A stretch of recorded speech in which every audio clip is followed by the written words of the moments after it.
Jésus avait déjà tout accompli à la croix, car il s'était engagé à se marier avec le gage appelé la dot, qu'il avait scellé en donnant sa vie et payé avec son propre sang. Il avait levé la coupe, et avait dit : Buvez-en tous, car ceci est mon sang, le sang de l'alliance, qui est répandu pour plusieurs, pour la rémission des péchés. Il avait dit : Je vous le dis en vérité, cette génération ne passera point, que tout cela n'arrive. Et aussi, en vérité, je vous le dis, qu'il y a quelques-uns de ceux qui sont ici présents, qui ne mourront point, jusqu'à ce qu'il ait vu le Fils de l'homme venir en son règne. Aux religieux qui l'ont condamné, devant le Sanhédrin, il leur a répondu : Je vous le déclare, vous verrez désormais le Fils de l'homme assis à la droite de la puissance de Dieu, et venant sur les nuées du ciel. Jésus, roi des rois, Seigneur des seigneurs, règne dans son royaume. Toutes les prophéties se sont accomplies à la consommation finale réalisée au temps des tabernacles, à son retour après 40 ans. Ce temps de transition était semblable entre la sortie d'Égypte et la terre promise, une transition entre l'ancienne alliance mosaïque, près de disparaître, à la nouvelle alliance en Jésus le Messie. C'était la rénovation et le point culminant de la nouvelle alliance, maintenant, l'union, en devenant un avec lui, oui, un avec Dieu.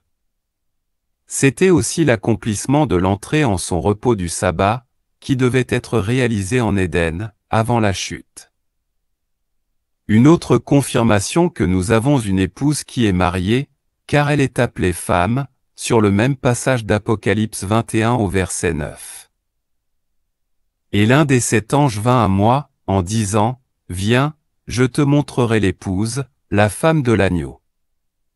Et il me transporta en esprit sur une grande et haute montagne. Et il me montra la ville sainte, Jérusalem, qui descendait du ciel d'auprès de Dieu, ayant la gloire de Dieu.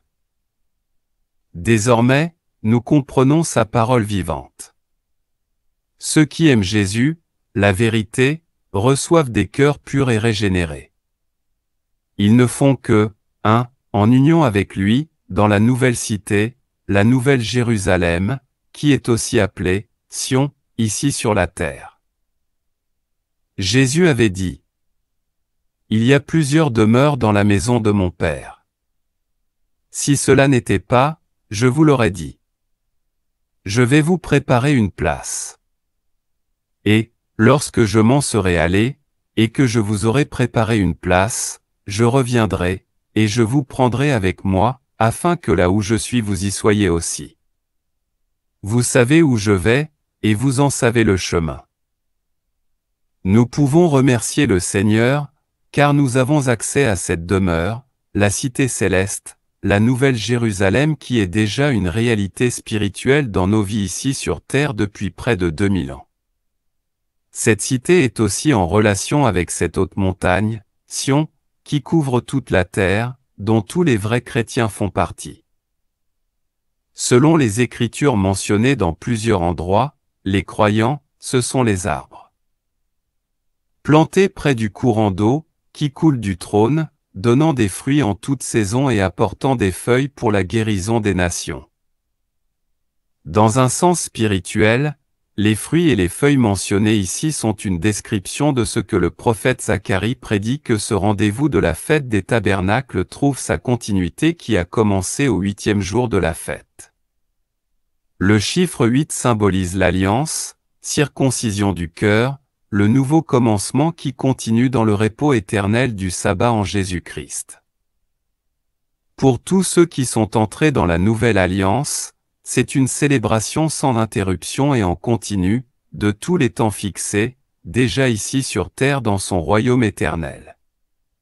Tout comme les festivals de temps désignés pour la saison du printemps, qui ont été achevés, les fêtes de l'Éternel désignées pour la saison d'automne ont été accomplies au 1er siècle. La nouvelle Jérusalem spirituelle est une réalité ici sur la terre, composée du corps, assemblée éternelle en Jésus-Christ. Seuls ceux qui ont reçu la semence, c'est-à-dire spirituels, qui aiment et pratiquent la vérité. Ils apportent la vie et la paix à leurs prochains. Leurs vêtements sont lavés et sanctifiés. Ils font partie de l'arbre de vie, et ont accès à l'entrée des portes de la ville sainte. Beaucoup sont encore à l'extérieur, car il est écrit. Heureux ceux qui lavent leurs vêtements, afin d'avoir droit à l'arbre de vie, et d'entrer par les portes dans la ville. Dehors les chiens, les enchanteurs, les impudiques, les meurtriers, les idolâtres, et quiconque aime et pratique le mensonge. L'esprit et l'épouse, qui lancent l'appel dans Apocalypse 22, au verset 17, n'étaient pas encore mariés, car ces textes ont été écrits avant le retour de Christ au 1er siècle.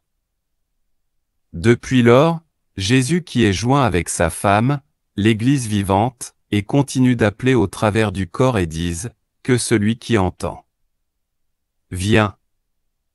Et que celui qui a soif vienne, que celui qui veut, prenne de l'eau de la vie, gratuitement. C'est l'accomplissement exact de sa parole, car au temps de la fête des tabernacles, Jésus, 40 ans plus tôt, avait fait cette déclaration d'une voix forte. Si quelqu'un a soif, qu'il vienne à moi et qu'il boive. Quiconque croit en moi, comme l'Écriture l'a dit, des ruisseaux d'eau vive couleront de l'intérieur de lui. L'eau coule du trône de la ville céleste, le corps des croyants de toutes les assemblées, et l'irrigation se répand sur toute la terre, apportant des récoltes en toute saison.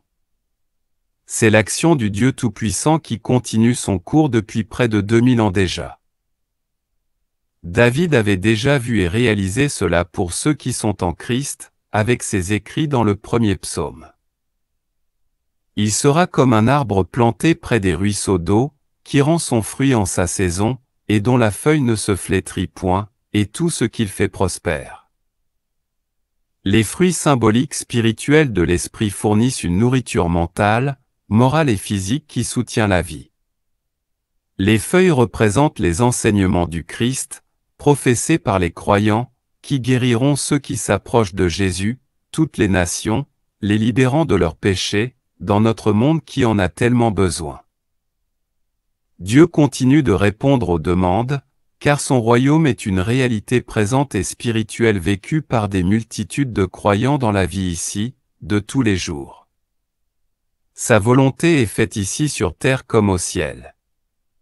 C'est lui qui dirige, il est aux commandes, et il règne. Que celui qui a des oreilles pour entendre entende, Amen, et Amen.